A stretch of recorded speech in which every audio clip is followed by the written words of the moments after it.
మరో private travels bus ప్రమాదానికి గురైంది. ఇటీవలి కాలంలో ప్రైవేట్ ట్రావెల్స్ బస్సులు తరచూ ప్రమాదాలకు గురవుతున్నాయి. ఇప్పుడు మరో ప్రైవేట్ ట్రావెల్స్ బస్సు ప్రమాదానికి గురైంది.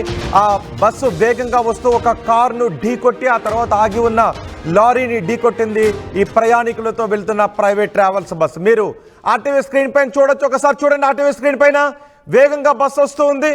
అక్కడ లెఫ్ట్లో ఒక లారీ ఆగి ఉంది. ఆ వేగంగా వస్తున్న బస్ ఆ కారును ఢీకొట్టి ఆగి ఉన్న లారీని ఢీకొట్టడంతో లారీ కూడా పక్కకు పడిపోయింది. వేగంగా బస్ వస్తూ ఉంది, ఆ ముందే కారు ఉంది, ఆ కారును ఢీకొట్టి లారీని ఢీకొట్టింది. ఒకసారి ఆ దృశ్యాలు చూడండి, ఎంత భయానకంగా ఉన్నాయి. వేగంగా వచ్చిన బస్సు కారును ఢీకొట్టి లారీని ఢీకొట్టడంతో బస్ చూడండి. ఒకసారి ఆ కారు మధ్యలో కారు ఉండిపోయింది.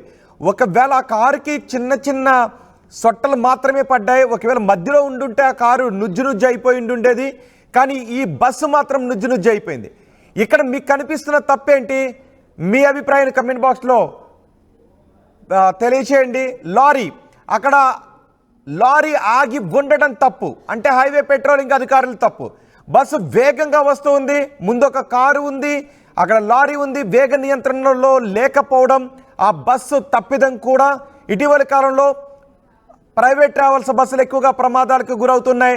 నిన్న కూడా చెప్పాం, ఆర్టీవీ గతంలో కూడా డ్రైవ్ను నిర్వహించింది. హైవేలపైన అనధికారికంగా ఆపి ఉంచుతున్న వాహనాలపై అధికారులు చర్యలు తీసుకోవడంలో విఫలమవుతున్నారు. అందుకే ఈ ప్రాణాలు పోతున్నాయి. ఈ పోయే ప్రతి ప్రాణానికి, హైవేలపై నిర్లక్ష్యం కారణంగా పోయే ప్రతి ప్రాణానికి కూడా అధికారులదే బాధ్యత. అధికారులే సమాధానం చెప్పాలి. అక్కడ లారీ ఆగి ఉండకపోతే ఆ బస్సు ప్రమాదానికి గురై ఉండేది కాదు. ఆ బస్సు అతివేగంగా వెళ్ళి ఉండకపోతే ఆ ప్రమాదం జరిగి ఉండేది కాదు. సో ఇక్కడ ఆ బస్సు నడుపుతున్న డ్రైవర్ది, అక్కడ లారీని ఆపి ఉంచిన ఆ లారీ డ్రైవర్ది, లారీలను వాహనాలను ఇష్టానుసారం హైవే మీద ఆపి ఉంచుతున్న పట్టించుకునే అధికారులది. వీళ్ళందరి తప్పిదాల కారణంగా అమాయక ప్రజల ప్రాణాలు కోల్పోతున్నాయి. ఈ కారు చూడండి ఒకసారి, ఆ కారు కొంచెం పాక్షికంగా దెబ్బతింది. కానీ ఒకవేళ కొంచెం టైమింగ్లో ఏదైనా తేడా వచ్చి ఉండుంటే, ఆ కారుకి బస్కి మధ్యలో కారు ఉండిపోయి ఉండుంటే ప్రమాద తీవ్రత ఏ రేంజ్లో ఉండేదో మనం అర్థం చేసుకోవచ్చు. ఇది నాగాలాండ్ రిజిస్టర్డ్ బస్ అది.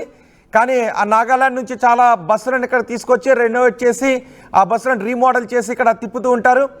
ఈ బస్సు నెంబర్ని కూడా మనం చూడొచ్చు.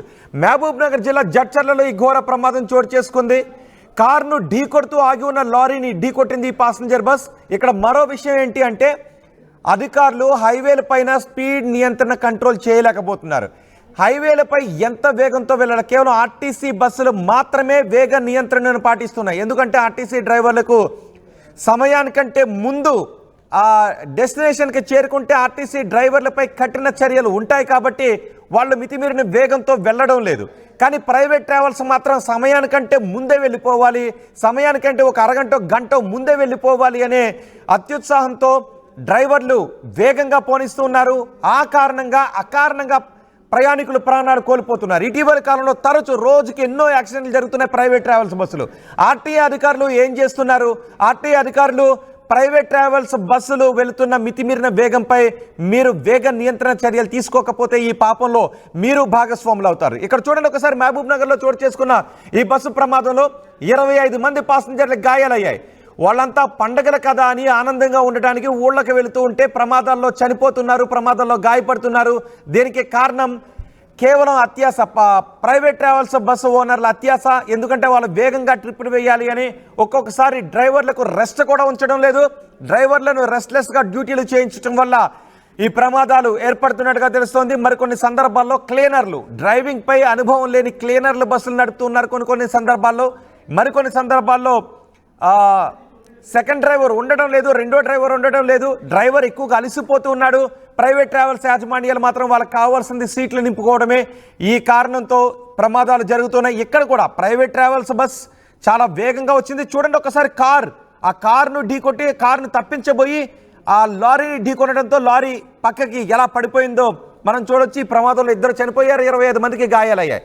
హైదరాబాద్ నుంచి కర్నూలు వైపు వెళ్తోంది తమిళనాడుకు చెందిన ఈ బస్సు అతి వేగం లారీని పక్కన ఆపి ఉంచడం కారణంగానే పండుగలు, మీరందరూ పండుగలకు ఎందుకు ఊళ్ళకి వెళ్తున్నారు? సంతోషంగా మన బంధుమిత్రులతో గడపాలని ఊళ్ళకి వెళ్తున్నారు. కానీ ఇక్కడ హైవేలపై చోటు చేసుకుంటున్న సమిష్టి నిర్లక్ష్యాలు వాళ్ళ ఇళ్లలో విషాదాన్ని నింపుతున్నాయి, వాళ్ళ జీవితాల్లో విషాదాన్ని నింపుతున్నాయి. ఎన్నిసార్లు చెప్పినా నిర్లక్ష్యాన్ని మాత్రం వీడడం లేదు. హైవే పెట్రోలింగ్ అధికారులు వేగంగా హైవేలపై వెళ్తున్న వాహనాలను నియంత్రించగలిగినట్లయితే ఉంటుంది కదా, నిర్దిష్ట వేగం 80 కిలోమీటర్లు 100 కిలోమీటర్లు ఉంటుంది. కానీ ఒక్కసారి చెప్పండి, అధికారులు నిజంగా 100 కిలోమీటర్లో లేదంటే 80 కిలోమీటర్ల వేగంతోనే, సూచించిన వేగంతోనే వెళుతూ ఉన్నారా? అతి వేగంతో వెళుతూ ఉన్నారు. ఈ కారణంగా ఈ ప్రమాదాలు జరుగుతున్నాయి. అతి వేగంగా హైవేల మీద వెళ్తున్న వాహనాలను కట్టడి చేయడంలో అధికారులు విఫలమవుతున్నారు. ఆ కారణంగానే ఈ ప్రమాదాలు చోటు చేసుకుంటూ ఉన్నాయి. దీనికి అధికారులు కూడా బాధ్యత, అధికారులకు కూడా ఈ మరణాల్లో పాపం ఉంది. మా ప్రతినిధి రామకొండతో మాట్లాడదాం.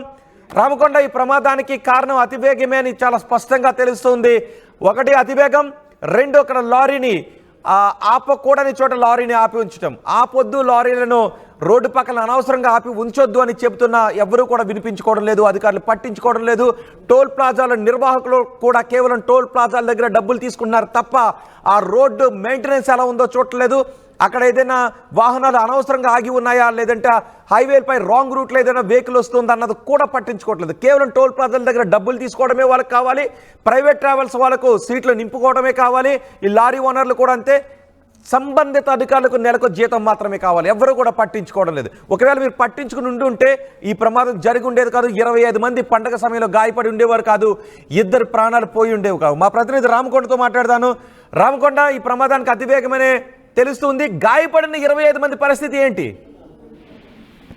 Thank you Rohit. ఏదైతే నిన్న జరిగిన జడ్చర్ల పట్టణంలోని జాతీయ రహదారి పైన కూడా గోల్ రోడ్డు ప్రమాదం చోటు చేసుకుని చెప్పుకోవచ్చు. ముఖ్యంగా అయితే జాతీయ రహదారిపై మనం చూసుకున్నట్లయితే 44 జాతీయ రహదారిపై అయితే ఈ సంక్రాంతి పండుగ ఇంకా 3 రోజులు ఉంది కాబట్టి ఈ నేపథ్యంలో కూడా సిటీలో ఉన్న అయితే ప్రజలు గ్రామీణ ప్రాంతానికి వెళ్ళిన నేపథ్యంలో కూడా ప్రైవేట్ ట్రావెల్స్ బస్సులో కూడా ఎక్కువ ప్రయాణిస్తారు. ఎందుకంటే రాష్ట్ర ప్రభుత్వం ఆర్టీసీ బస్సులో కాకుండా ప్రైవేట్ ట్రావెల్స్ బస్సులో కూడా ఉన్న నేపథ్యంలో కూడా వాళ్ళు పోవడానికి ఈజీ ప్రయాణం జరుగుతున్న నేపథ్యంలో కూడా వాళ్ళు గ్రామీణ ప్రాంతానికి వెళ్ళేందుకు వాళ్ళు వెళ్తుంటారు. ఈ నేపథ్యంలో నిన్న రాత్రి రోడ్డు ప్రమాదం మనం విజువల్ లో చూసినాం కదా. అయితే సిటీ ఫుటేజ్ లో చూసిన విజన్ చూస్తుంటే చాలా భయంకరంగా ఉంది చెప్పుకోవచ్చు. అయితే లారీ హైవే పైన కూడా ఆపుకున్న నేపథ్యంలో కూడా ఒక కారు ఏదైతే కారు టైర్ పంక్చర్ అయిందా అని నిన్న రాత్రి పోలీసులు నిర్ధారించుకు వచ్చారు. టైర్ పంక్చర్ సైడ్ తీసుకున్న లోపలే అతివేగంగా వచ్చిన బస్సు కూడా తప్పించబోయే లారీకి ఢీకొట్టిన పరిస్థితి కనిపిస్తుంది. స్పాట్ లోనే లారీ క్లీనర్ కూడా చనిపోయినది కనిపిస్తుంది. ఇంకో బస్సులో ఉన్న ప్రయాణికులు ఒకరు చనిపోయినట్టు తెలుస్తుంది. ఏదైనప్పటికీ కూడా అతివేగంగా చెప్పుకోవచ్చు. ఆ విజువల్ క్లియర్ గా మనం చూస్తున్నాం. అయితే అతివేగంగా ఈ ప్రమాదం జరిగిందని అక్కడ స్థానికులు తెలుస్తుంది. ముఖ్యంగా బస్సులో ప్రయాణించిన 25 మంది కూడా క్షతగాతులను కూడా మహబూబ్నగర్ జిల్లా ఆసుపత్రికి రాత్రి పోలీసులు తరలించారు. వాళ్ళకు కూడా ప్రథమ చికిత్స అందించారు. ఇప్పుడు వాళ్ళకు పరిస్థితి బాగానే ఉంది చెప్పుకోవచ్చు రోహిత్. రైట్ రామకొండ, ఈ ప్రమాదంలో ఇప్పుడు మీరు చూస్తున్న ఈ ప్రమాదంలో 2 చనిపోయారు, 25 మంది తీవ్రంగా గాయపడ్డారు. వారందరికీ దగ్గరలోని ఆసుపత్రిలో చికిత్స అందిస్తున్నారు. నిజానికి ఇంటికి వెళ్ళి అయిన వాళ్ళతో బంధుమిత్రులతో ఆనందంగా ఉంటాము అని అనుకున్న వాళ్ళు ఇప్పుడు ఆసుపత్రిలో చికిత్స పొందడానికి కారణం ఎవరు? 2 తిరిగిరాని లోకాలకు వెళ్ళిపోవడానికి, వాళ్ళ కుటుంబాల్లో విషాదాన్ని నింపడానికి కారణం ఎవరు? అక్కడ ఆగి ఉన్న లారీది బహుశా నాకు కనిపిస్తుంది. డ్రైవర్ పార్కింగ్ లైట్స్ అయినా వేసి ఉండాల్సింది. తనకి పంక్చర్ అయి స్లో అయ్యాడు డ్రైవర్. ఆ కార్ డ్రైవర్ స్లో అయ్యాడు. ఒక్కసారిగా హైవేపై స్లో అవ్వటం కూడా ప్రమాదమే. ఒకవేళ మీకు ఏదైనా స్లో అవి పక్కకు రావాలనుకుంటే మీరు పార్కింగ్ లైట్స్ వేయండి, రూల్స్ పాటించే రూల్స్ తెలుసుకున్న తర్వాత రోడ్ ఎక్కండి. మరీ ముఖ్యంగా ఎందుకంటే వెనక వస్తున్న వాహనానికి మీరు ఆగారా, వెళుతూ ఉన్నారా అనేది కూడా తెలియదు.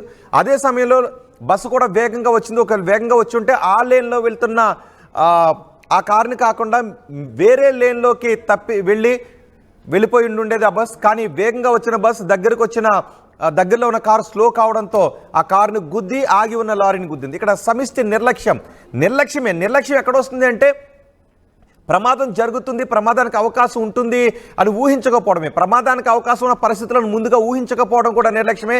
ఈ నిర్లక్ష్యానికి కారణం అక్కడ ఆగి ఉన్న లారీ, అలా లారీలను ఆపి ఉంచుతున్న పట్టించుకునే అధికారులు, అతి వేగంగా వెళ్తున్న ఈ ప్రైవేట్ ట్రావెల్స్ డ్రైవర్లు కూడా వీళ్ళ సమిష్టి కారణంతో ఇలాంటి ప్రమాదాలు చోటు చేసుకున్నాయి. కాబట్టి ఆర్టీ అధికారులు ఈ రోడ్లపై అనవసరంగా ఆగి ఉండే వాహనాల విషయంలో కఠిన చర్యలు తీసుకోండి.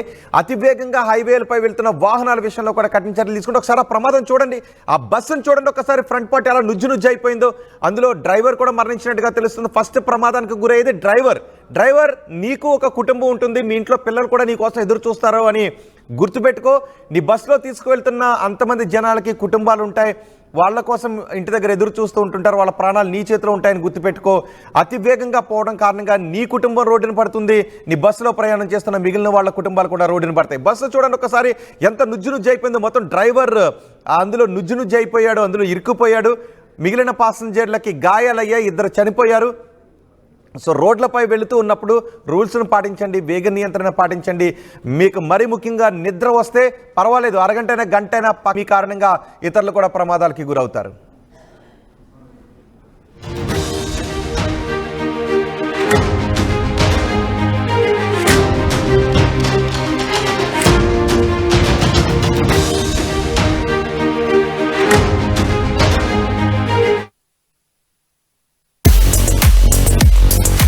At KL, we help you turn your interests into skill sets. KL, deemed to be university.